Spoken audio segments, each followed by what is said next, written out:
ইদানিং তোর ভাবি কেমন যেন উদ্ভট হয়ে যাচ্ছে। মানে ওই দিন বাসায় গেলাম আর কি, বুঝছস, গিয়ে দেখি চারদিকে সব বাসায় ইলেকট্রিসিটি আছে, আমাদের বাসায় ইলেকট্রিসিটি নেই।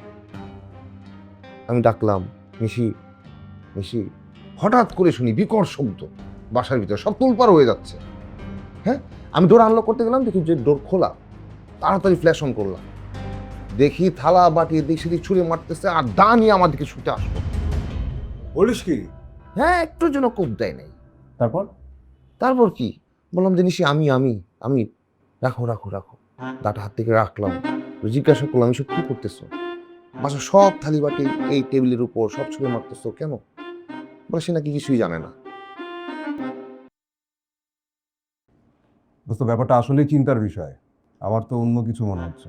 তুই কিছু মনে করিস না? ভাবিকে জিনা ধরছে। দূর বেটা, কি বলিস এসব? তুই তো দেখি ভালোই ব্যাকডেটেড।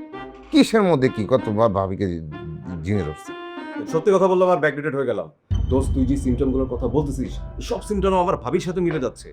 হ্যাঁ, আমার ভাবিরও সেম প্রবলেম ছিল। শোন, আমার ভাবিকে সাইকিয়াট্রিস্ট, মেডিসিন, ডক্টর সবকিছু দেখাচ্ছিলাম, কোনো কিছুতেই কোনো কাজ হচ্ছিল না। লাস্টলি আমরা ভাবিকে একজন হুজুরের কাছে নিয়ে গেলাম। হুজুর তো দেখেই বলে দিল ভাবিকে জিনে ধরেছে।